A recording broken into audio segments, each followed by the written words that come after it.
नमस्कार दोस्तों, आज हम बात करेंगे भारत के सबसे बड़े ऑपरेशन के विषय में अर्थात एसआईआर के विषय में, जिसके तहत आप देखेंगे वेस्ट बंगाल में लगभग 47 लाख वोटरों के नाम काटे गए तथा हम बात करेंगे वेस्ट बंगाल में शुरू हुए प्रोजनी मैपिंग क्या है, इसके विषय में हम साथ जानेंगे। साथ ही साथ हम ये भी जानेंगे कि ममता बनर्जी गवर्नमेंट वेस्ट बंगाल में क्यों इतना ज्यादा प्रोटेस्ट कर रही है। वही हम जानेंगे कि जो इंडियन नेशनल कांग्रेस है उसके लोग जो एसआईआर को लोकतंत्र पर खतरा क्यों बता रहे हैं, इसे भी हम विस्तार से जानेंगे। आप देखेंगे यहाँ पे प्रियंका गांधी जो कांग्रेस से बिलोंग करते हैं, इन्होंने एसआईआर को लोकतंत्र पर खतरा बताया है। साथ ही साथ ये कह रहे हैं कि जो मोदी है, मतलब बीजेपी गवर्नमेंट है, तथा इलेक्शन कमीशन ऑफ इंडिया, ये दोनों एक ही थाली के चट्टे बट्टे, अर्थात ये दोनों एक साथ आके मिल के काम कर रहे हैं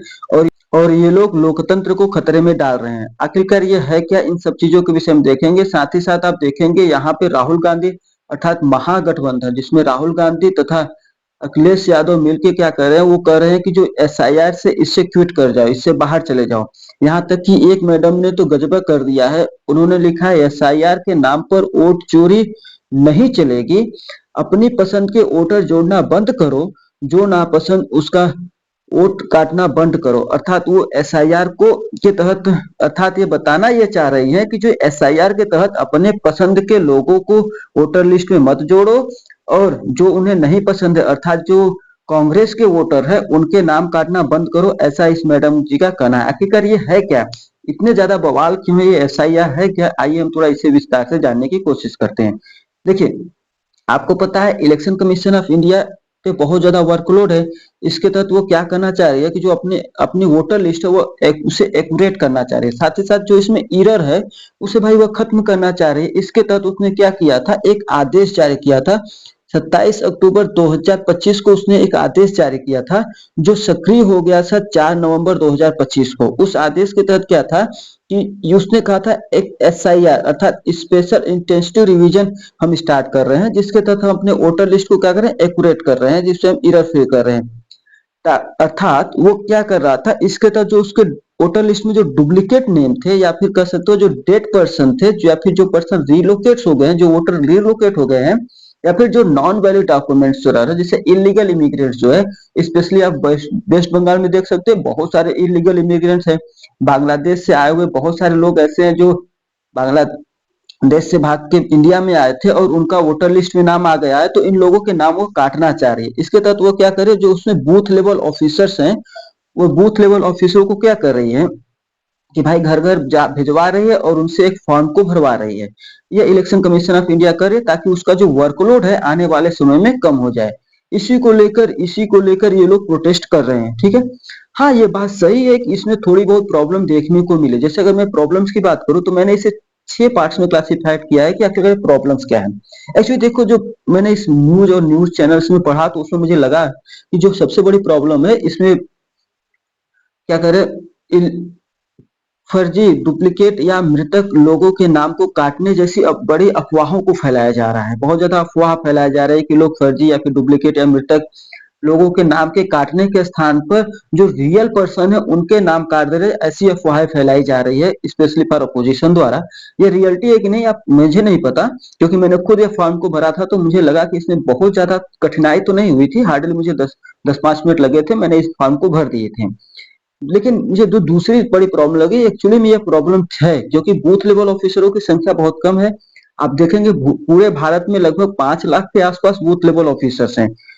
तो जो ये बूथ लेवल ऑफिसर्स है, इसकी पहली तो इनकी जनसंख्या बहुत कम है। साथ ही साथ इनके ऊपर वर्कलोड बहुत अधिक हो गया है, क्योंकि ये जो एसआईआर की प्रक्रिया है बहुत फास्टली कंप्लीट करवाना है। आप देखेंगे कि बहुत सारे बूथ लेवल ऑफिसर, यहाँ तक कि आईएएस एसडीएम जैसे लोगों को भी इस काम में लगाया गया था और बहुत से लोगों को सस्पेंड कर दिया गया क्योंकि वो लोग काम को पूरा नहीं कर पाया था, तो उनपे बहुत ज्यादा प्रेशर डाला जा रहा है काम को करने का। ये एक प्रॉब्लम जो मुझे लगी, एक्चुअल में रियल प्रॉब्लम थी। हाँ,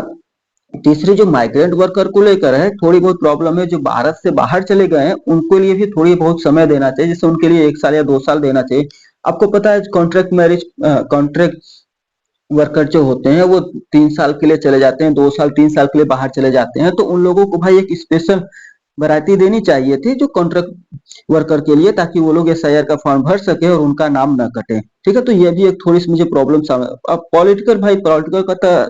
आरोप प्रत्यारोप चलता रहेगा, ये मुझे बहुत बड़ी प्रॉब्लम तो नहीं लगी, लेकिन हाँ आप इसे लिख सकते हैं, पॉलिटिकल प्रॉब्लम भी कुछ है।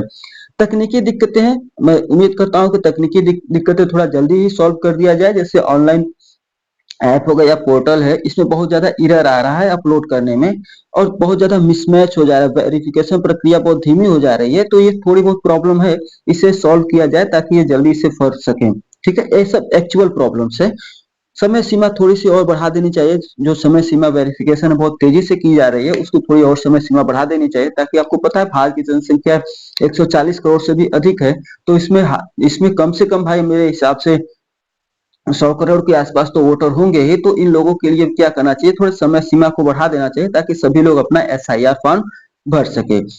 इसी एसआईआर फॉर्म को जैसे लेकर देखोगे तो लोकसभा में देखोगे तो क्या हुआ था, लोकसभा में जो लॉ मिनिस्टर थे उन्होंने क्या कहा था, उन्होंने कहा था एसआईआर कोई नई चीज तो नहीं है, एसआईआर भाई बहुत से बार हुआ है, 1951 के बाद भी एसआईआर बहुत बार हुआ है, तो ये कोई नई चीज नहीं है, ये election commission of India conduct करवा रही है, वह अपने वोटर लिस्ट को सही करने की बात कर रही है। ठीक है,